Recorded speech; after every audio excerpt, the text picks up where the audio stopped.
Thank you for being here. If you're new, my name is Joseph. I'm a certified life coach, a published author, a music artist, a content creator, and I post a lot of content related to self awareness and spirituality and a whole lot of things in between that. So if that is your bag, then please subscribe, like, comment, and explore and share the content on this platform. And for those of you who are returning, hey, as you can tell from the title, this is going to be an interesting conversation. And if you are already feeling curious about it, then one of three things will happen here. One, it will either confirm what you already know. Two, it will challenge what you thought you knew. And three, it will fly completely over your head. And you have every right to click away, just like you have every right to stay. So let's unpack this. The life we've been taught to live feels like a constant drag and a drain. It enforces tired routines, go to school, get the job, start the family, stay a cog in the machine. That keeps us in a perpetual state of survival, chasing, pursuing, striving without internal clarity. The truth is, there's no way out of this until our biological clocks stop entirely. Even then, you don't logically know if your energy template will be refracted back here as someone or something else or not. The survival mindset formed by this inhumane cycle finds ways to cope and normalize what we can't escape. Creativity, in this context, isn't just a divine gift of self-expression. It's a defense mechanism, a survival skill. So you might not think of creativity as self-harm or self-deprecation, and it's actually a form of creativity. This means that underneath your coping strategies, no one really wants to escape this drain. Ultimately, creativity helps us reach a place of internal clarity where we can recognize that the drain is just part of the deal here. This experience brings levels of frustration that become sharper as your awareness expands and your clarity reveals manipulation and deception. Frustration isn't just a result of the effort required to cultivate and maintain your clarity, but also from knowing that the drain will always be here when interacting with certain kinds of people and environments. We can lessen the impact, but we can't make it disappear without withdrawing from life entirely. And that's not a step most of us are willing to take. The cost is built into the design. And we are tired of people trying to dress it up nicely because it's unfair at the end of the day. Recognizing that unfairness is part of staying sane. This isn't about reframing to make it seem fair. It's about speaking the truth about the cost so we can live with it without losing ourselves. When we live in non-manipulative clarity and creative precision, we have to deal with people who are just the opposite of that. Not just sometimes, but as our default setting. We are constantly faced with sensations, with words, and actions that oppose our natural flow. We must adjust to their pace while maintaining our own, which means we're always carrying the weight of two speeds. That's why we can feel defeat, conflict, and delay and still keep going without letting those feelings determine our path. That's not the concept of avoid the drain.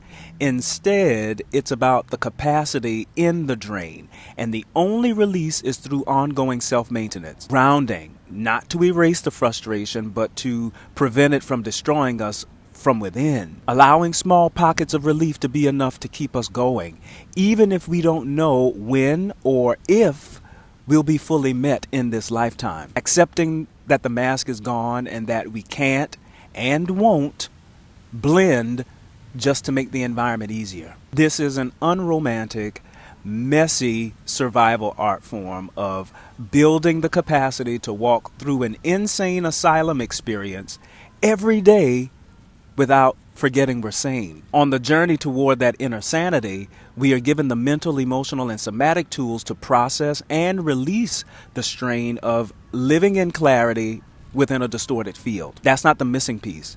The missing piece is being met and reflected back without distortion, without someone's survival mind filtering it into a binary, a performance, or a half-truth. Our relationships show us in real time what we've long known conceptually. The paradox of maintaining the clarity while being connected to people who are actively using a survival mind strategy. The conflict, the delays, and the defeats that occur when the pace you live at exceeds what most people can keep up with. And the exhaustion of watching how the survival mind behaves like a separate personality, meaning mask after mask, constant doing, clever disguise making, and realizing that most people still perceive the mask as authentic. We're not claiming that our clarity here is rare in some elitist way. We're simply recognizing that it feels rare because it hasn't been normalized here. Everyone has it inside them, but most are in self-protection mode, hiding their sincerity behind conditioning. And since we live without that mask now, or at some point, as you continue to expand your awareness, you can't unsee how the survival mind operates. We can see how it sells lies as truth, tricks people into pushing themselves until their bodies give out, and how some never turn, some turn too late, and some only get a glimpse. The hardest part is knowing that internal clarity serves as the blueprint, yet still have to deal with the people who aren't living it every day. This mismatch is the cost, the friction, and there's no trick to bypass or overcome it. We're just in it, feeling it, holding steady in what we know. The biggest frustration in my experience is not needing advice and answers that are already internally clear. That clarity knows in precise detail the lived reality of being tethered to people whose survival instincts are stuck in long, stubborn loops, one that's repeated more than once and often forced to witness again against our preference. We are forced into proximity with other people's survival loops, unprocessed trauma, grief, shame, and guilt, whether we want to be or not. It's not the tether as a connection we chose. It's the tether as a conduit for a pattern we already know, don't agree with, and yet we're pulled into repeatedly. Let's not pretend that we enjoy that. We absolutely hate it. Yes, hate. We hate the uncertainty of when or if we'll ever be met with clarity. We hate that the survival mind talks like it wants clarity but refuses to let go of the habits that block it. We hate being magnetized into people's role playing when we can already see that the role is going to end up playing them. To be clear, this hate and frustration aren't directed at people's survival prime decisions because we understand it's not personal at the end of the day. They're bypassing their own nervous systems. We're not carrying resentment because we recognize it's not about winning or losing an argument. It's about whether the choice is rooted in regulation or urgency. We can already see the likely outcomes, the rocky road, the people and circumstances that will test them in ways they're not yet prepared for. Not because we're trying to curse it, but because we've seen this exact loop before. We also know that when the reckoning arrives, the guilt, the shame will make them want to hide the truth from us because they'll be afraid of the judgment. We can clearly bring awareness to this. While those judgments, stubborn, condescending, doesn't listen, ignoring what they know, it may be valid, they're not meant as ridicule here. They're simply energetic facts. When you know better and don't act on it, you signal to life that you're willing to remain in ignorance. This isn't a unique flaw in the people we care about, but a broader human pattern. It's the insane asylum reality that's already been named here. People wanting clarity, in theory, but are holding on to habits and masks that keep them in loops. People framing urgent decisions as green lights and then wondering why the road is full of potholes. People afraid to be mirrored honestly because they'd rather preserve the mask than risk the discomfort of truth. And what can often be grounding here is knowing we're not the pushy or the rigid ones. We're simply standing in a clarity that a survival mind will misinterpret no matter how gently or precisely we deliver it. We can accept that without abandoning what we know to be true. For me, 3 rounds, because alignment happens in threes, of the same loop are more than enough. Anything beyond that is unnecessary repetition. But for people in the field around us, their survival instincts see repetition not as this again, I should shift, but as I can keep running this until it finally sticks. And the point at which it sticks is much looser for them than it is for those of us with a deeper knowing here. We notice all of that when everything is calm. But calmness doesn't necessarily mean the nervous system is regulated. It just indicates they are open to hearing clarity. Even then, they often interpret that through a filter that reduces everything to a binary activity log, right or wrong, green light or red light, rather than a nuanced information to be felt somatically in the body. And that's the harsh reality of this whole thing. People can understand nuance and concept, but can't feel it in their body. And that disconnect is the hallmark of living in survival mode, where the mind acts as the gatekeeper, the body's signals are secondary, and disembodiment becomes normalized to the point of invisibility. However, if something in our body feels like survival mode, we pause, we slow down, and self-correct before our own system shuts down. That's how we stay clear-minded here. For many others, survival mode can last for long stretches while still appearing present. It can be functionally shut down and still seem alert, aware, engaged, even while feeling deprived, sad, or confused underneath. And the hardest part is that they know on some level that's what's happening. Yet, the survival mind keeps them running the same pattern as if that state is just life as usual. We are not stuck or trapped in the ways our survival minds have convinced us that we are. We simply exist in an experience where normalized conditions don't flow easily. Financial stability is hard to achieve. Relationship satisfaction is inconsistent.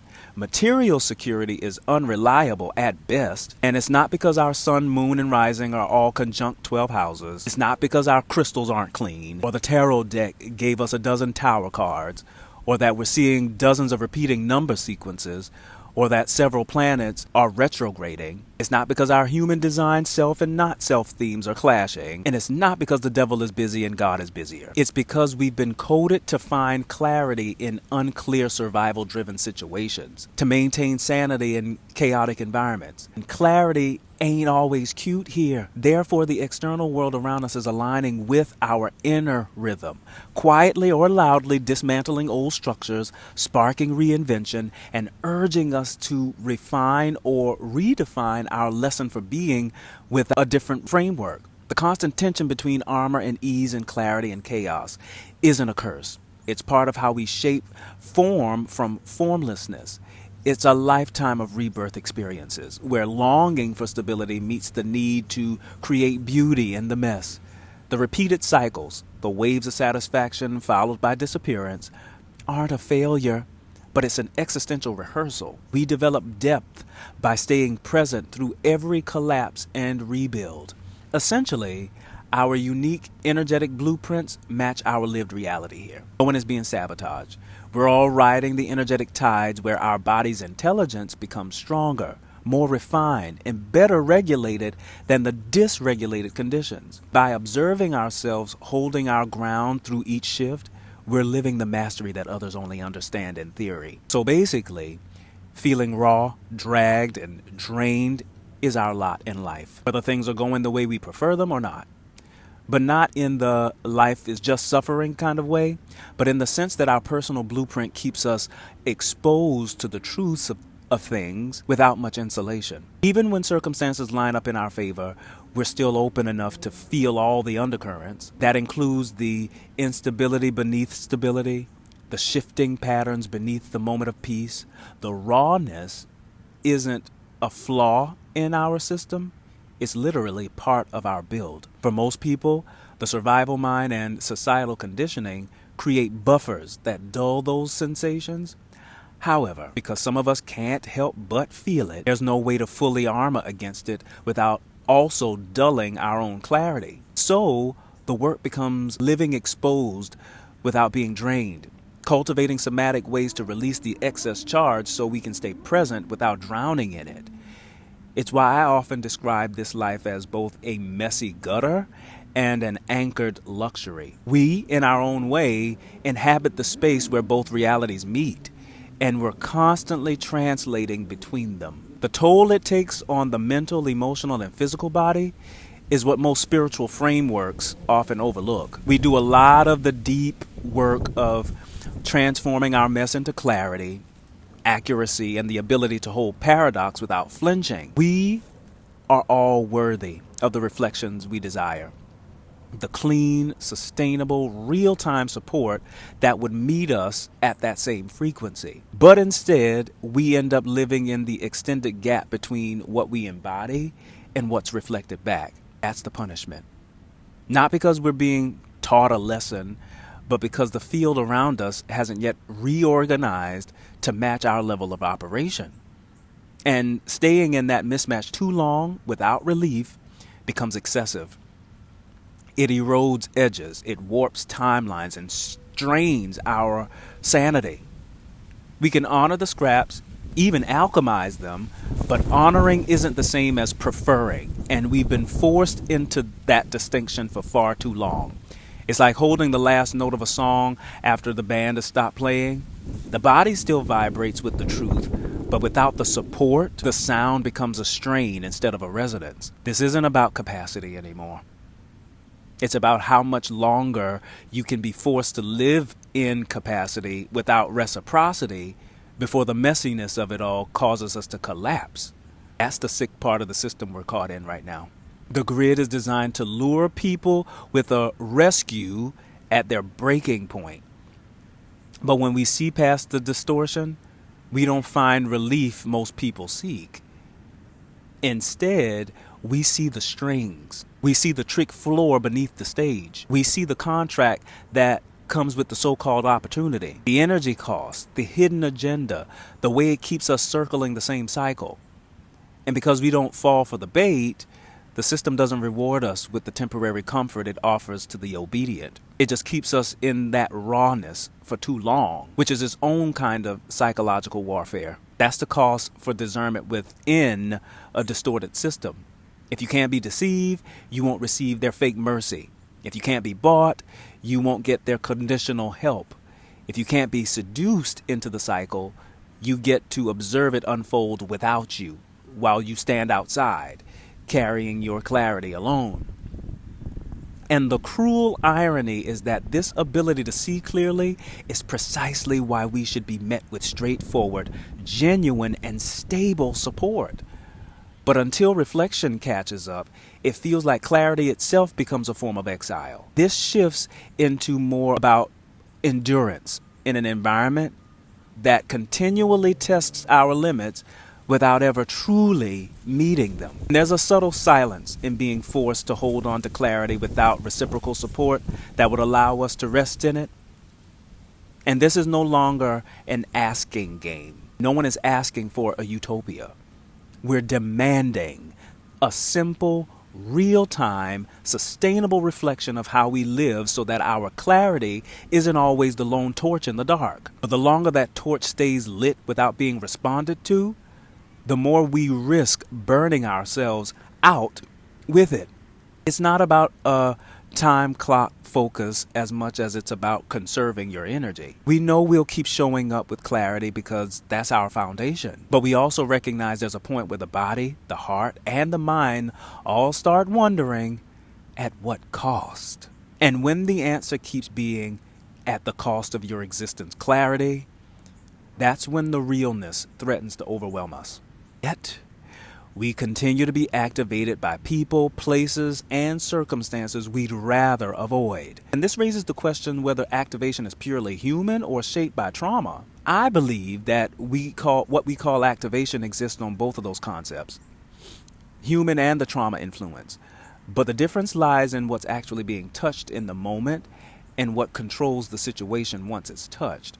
Activation as human characteristic, which is the baseline physiology, is simply the nervous system responding to stimulus, such as a change in environment, a tone of voice, body language, or energetic field.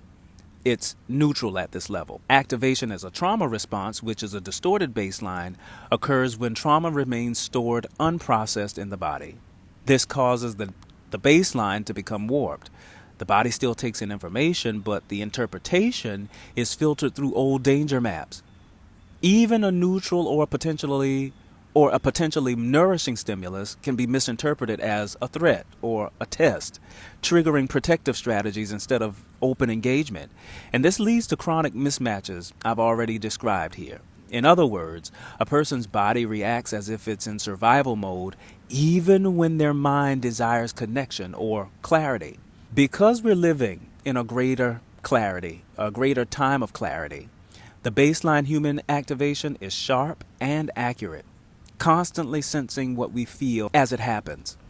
However, we are surrounded by people whose activations are often trauma primed, meaning their responses are less about the present and more about how their unprocessed material or their rigid mental checklist interprets the situation. That's why high sensitivity spikes when we're deeply engaged in the nervous system regulation. We're not suddenly overreacting. The nervous system is picking up constant micro flashes of distortion and mismatches in people's fields, and it's tiring to keep filtering genuine signals from trauma static every time. It's also why the almost but not quite energy feels so draining. The regulating nervous system has to interact with it as if it could meet us, while also knowing it can't stay there without pulling us down. That's exorcistic labor. We're already living with a precise level of clarity. It's no longer an identification exercise for us. It's an endurance challenge. We're not sitting around wondering, is this person clear or are they trauma primed? We know instantly. And the frustrating part is that knowing doesn't stop us from sharing air and energy with them in ways that will cost us. Since most of these activating parts are hidden behind the scenes of our interaction, we're constantly feeling the drag effect. We operate in real time. They lag. We can change quickly.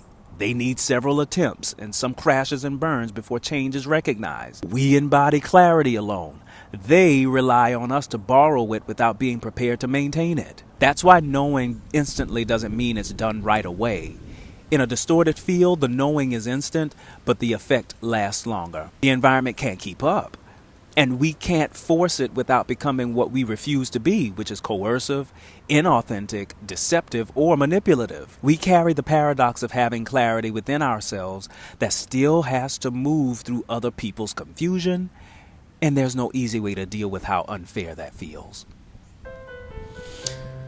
I could spend more of my energy unpacking and dwelling on the unfairness of this uneven existential dynamic, but I've said enough for now.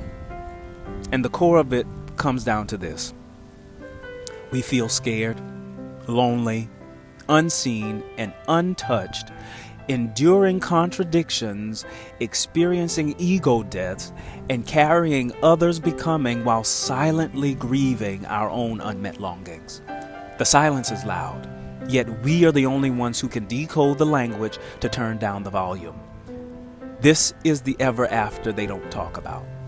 It's not happily, it's melancholic, it's dutiful. Yet, it's sacred and it's holy. This is what it means to be one of the in-between human oracles, coded to live in a body that only finds peace when the field is clean. And to understand that support doesn't always mean companionship, and that healing doesn't always mean recognition. At a certain point, we stop asking to be met and start freestyling ways to survive being this clear in a world that rewards chaos and pretentiousness while calling it normal. This enables us to stop chasing community and start conserving energy. Stop framing this journey as broken and begin seeing it as coded. This is a grief that only lived experience can write. And yet there's joy here. The kind of joy that can sit beside sorrow and not flinch. Clarity doesn't eliminate pain. It just makes space for what's real. And in the meantime, in between time, be kind to yourself, be gentle with yourself, and make the best of this right now moment and the right now moments to come. Okay?